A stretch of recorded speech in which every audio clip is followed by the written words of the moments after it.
सुबह खाली पेट की शुगर कितनी होनी चाहिए? तो सुबह खाली पेट की शुगर आपकी 60 से 100 मिलीग्राम्स पर डेसिलीटर के करीब होनी चाहिए। सुबह का शुगर हाई जो है हमारे लिवर और किडनी, ये दोनों ऑर्गन्स जो हैं वो कॉन्टिन्यूसली ग्लूकोज बनाते हैं और इस प्रोसेस को ग्लूकोनियोजेनेसिस कहते हैं। तो रात को जब हम सोते भी हैं तब भी ग्लूकोज लिवर से और किडनी से निकलता रहता है और इसी से हमारा फास्टिंग जो ग्लूकोज है या खाली पेट का जो शुगर है वो जनरेट होता है। तो डायबिटिक पेशेंट्स जो होते हैं उसमें शुरुआती दौर में आपका खाली पेट का शुगर बहुत सारे लोगों में पहला जो है मार्कर होता है कि शुगर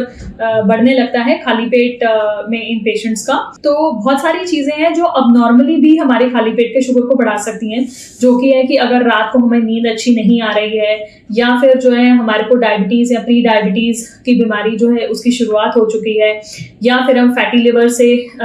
ग्रसित हैं, या फिर मोटापा हमारे में है। तो ये सारी चीजें जो है हमारे खाली पेट के शुगर को इम्पैक्ट कर सकती हैं।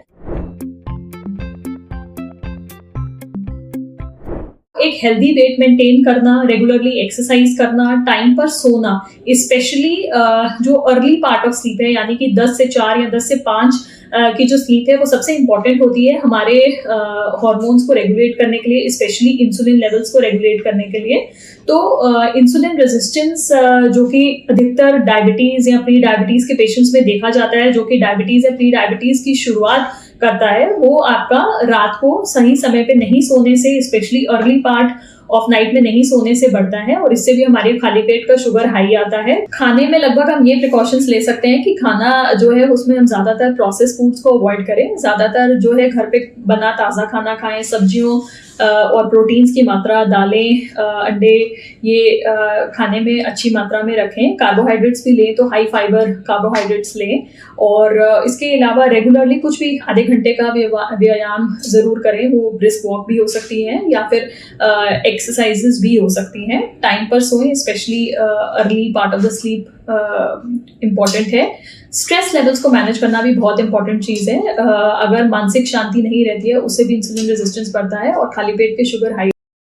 देखिए, दावा किया जा रहा है कि जो महिलाएं ओज़ेम्पिक वल्वा का यूज़ कर रही है अपना वज़न घटाने के लिए, उनकी जो टमी उनमें काफ़ी हद तक बदलाव जो है देखने को मिल रहा है। ये बदलाव जो है ये काफ़ी हद तक डरावना हो सकता है, क्योंकि इससे आपकी जो बॉडी है उस पर जो है गलत इफेक्ट देखने को मिल सकता है और इस कारण जो है आपके इंटेस्टाइन में भी दर्द हो सकता है और इंटेस्टाइन में दर्द होने के कारण आपको गंभीर रूप से जो है इस पर जो है अपनी प्रक्रिया जो है देखने को मिल सकती है, जिस कारण आपकी जो सेहत है वो बिगड़ सकती है। एक महिला की सुनिए वो क्या कहती है। मैंने ओज़ेम्पिक से 4 महीने से लगभग 19 किलो वजन घटाया है, लेकिन फिर मैंने नोटिस किया मेरा वजन की स्किन ढीली हो गई है और फिर मैंने डॉक्टर से इलाज करवाया और फिलर एक तरह का भराव कर लगवाकर उस हिस्से को भरवा दिया।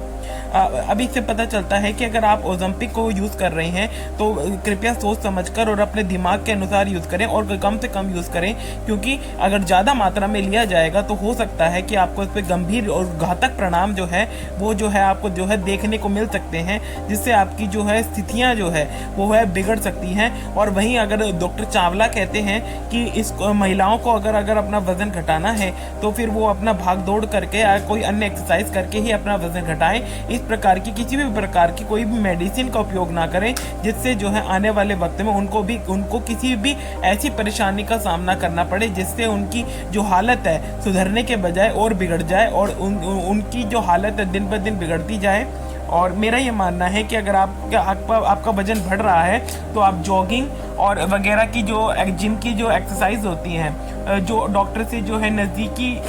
ट्रेनिंग से लें और उनसे सजेस्ट करवाएं कि हम अपने वजन को कम करने के लिए किस प्रकार की और क्या दवाइयाँ उचित मात्रा में ले सकते हैं, जिससे हमारा जो वजन है वो काफ़ी हद तक जो है कम हो जाए, लेकिन किसी भी प्रकार का साइड इफ़ेक्ट ना मिले। हमारे चैनल द खबर वल्ला को सब्सक्राइब